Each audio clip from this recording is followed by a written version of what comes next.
My name is Jessica Monroe. I'm 32 years old, and my husband is a manipulative abuser. Everyone around us thinks he's charming, successful, and the perfect husband, but behind closed doors, he is a nightmare. I only started realizing how controlling and cruel he truly was when I began making my own money. At first, it was little things. He would comment on the way I dressed, the way I laughed, even the way I cooked.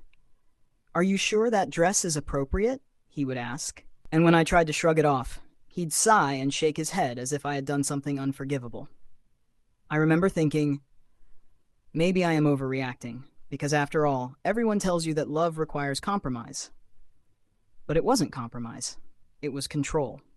I got my first promotion at work, and for the first time in my life, I felt independent. I had my own money, my own car, and the freedom to make decisions without asking him. That's when things escalated. The man I had married, the man I had trusted with my heart and my life, suddenly became cold and distant. At first, he would make passive-aggressive remarks like, "Oh, I didn't realize you could manage all this on your own," but soon it turned into anger. Small arguments became shouting matches. He would criticize me for trivial things, leaving the kitchen messy, not answering his texts fast enough, or even breathing the wrong way. I started noticing patterns that terrified me. Every time I wanted to spend money on something for myself, he would guilt trip me. "Do you really need that?" he'd ask with a smile that didn't reach his eyes. We should be saving for our future. But the future he imagined wasn't mine. It was his control over me, over our lives, and over my choices. Even our friends were deceived. To them, he was the ideal husband. I remember my best friend saying once, "You're so lucky, Jessica. Most women would kill for a husband like him."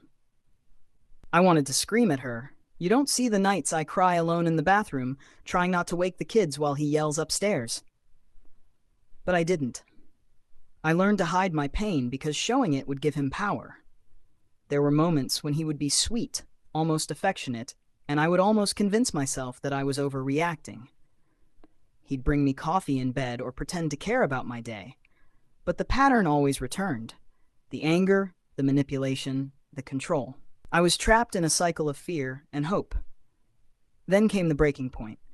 I had saved enough money secretly, little by little, over months. I had an emergency account, a plan for my children, and a tiny spark of courage that I had never known before. One night, after he had berated me over something as meaningless as leaving my shoes by the door, I realized I could no longer live like this. My heart ached for the life I wanted for myself and my kids, and it was clear that life would never come while he remained in control. I left that night. I packed what I could carry, woke the children quietly. I left that night. I packed what I could carry, woke the children quietly, and we drove to a small apartment I had rented in secret. My hands shook the entire way, but inside I felt a strange, liberating strength. I had left my home, my marriage, my life as I knew it, but I had not left my dignity. The next months were the hardest. He called, he begged, he tried to manipulate me through guilt and fear. "I've changed," he said. "I can be better. I can be the husband you deserve." But I knew better. I had seen the real him, the man behind the mask everyone else adored. I had tasted freedom, and I would never give it up again. With time, I rebuilt my life. I focused on my career, worked tirelessly, and within a few years I had not only regained my independence, but multiplied it. I bought a house for my children and me, a car I loved, and I finally felt the peace I had always dreamed of. My children thrived in our safe, loving environment, free from fear and manipulation. And eventually, he came back. He wanted forgiveness. He wanted me to return, to let him back into my life. But I didn't. I had grown stronger, wiser, and happier than I had ever been under his control. I forgave him in my heart, not for him but for me, and then I closed that chapter forever. Now I am free, I am successful, I am independent, and I finally understand that no amount of charm, no outward appearances, and no manipulation can hold me back from the life I deserve. My name is Jessica Monroe, and I survived.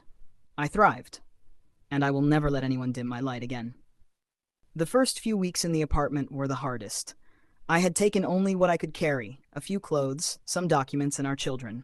No family, no friends close enough to lean on, and no safety net except for the small nest egg I had painstakingly saved.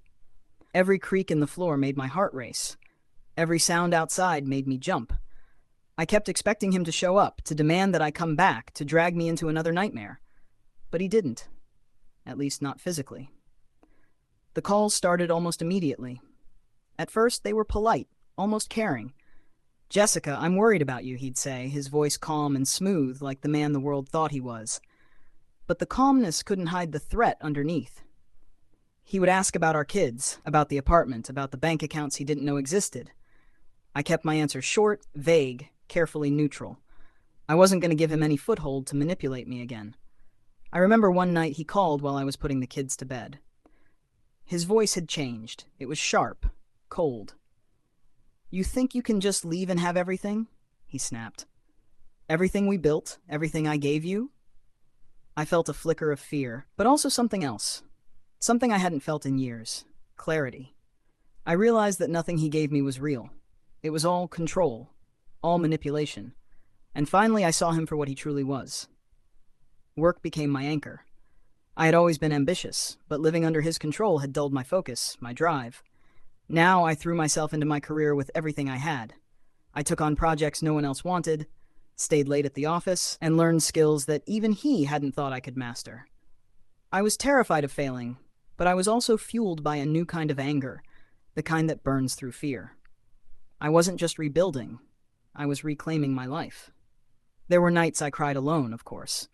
Nights when the children slept and I sat on the couch, my head in my hands, thinking, did I do the right thing? But then I'd look at them, sleeping peacefully, free from the tension and terror they had endured, and I knew I had made the right choice. They deserved a life without fear. I deserved a life without fear. And slowly, life began to feel like it could be beautiful again. I started small, new furniture for the apartment, painting the walls, buying little things just for me. Each item, each improvement was a quiet victory, a small declaration: I am free. Then came the turning point I had been waiting for. My first big promotion.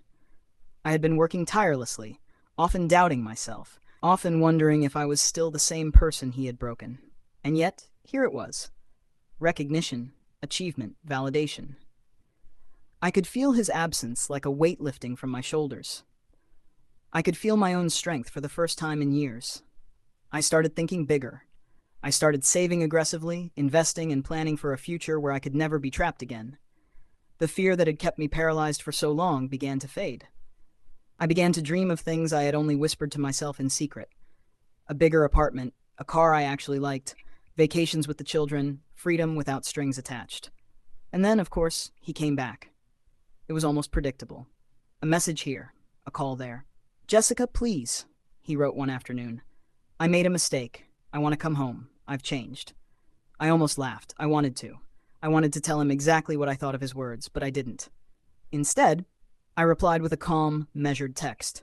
"I've moved on. I am happy. We are safe. Goodbye." He didn't understand. He never did. To him, life was a game of control, manipulation, and ownership. To me, life was reality, freedom, and strength. He wanted the illusion back, but I had reclaimed the truth. I had reclaimed myself. By the time I bought my own house, a spacious place for the children and me, I felt untouchable. I had not only survived, I had thrived. Every corner of that home was a testament to my resilience. Every wall a reminder that I would never let anyone hurt me or my children again. I drove a car I loved. I traveled. I celebrated my achievements, and I embraced life fully. And through it all, my children flourished. They were happy, secure, and loved in a way they had never been before. I watched them grow, free from fear, and I realized that leaving him hadn't just saved me. It had saved them. I had given them a life of possibility, a life without chains, a life where love didn't hurt.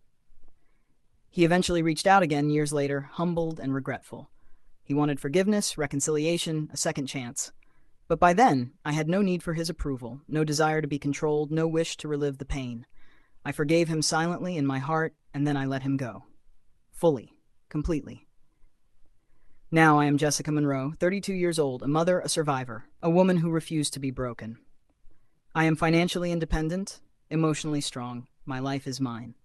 And the man who once held my happiness in his hands, he is gone. and I could not feel freer.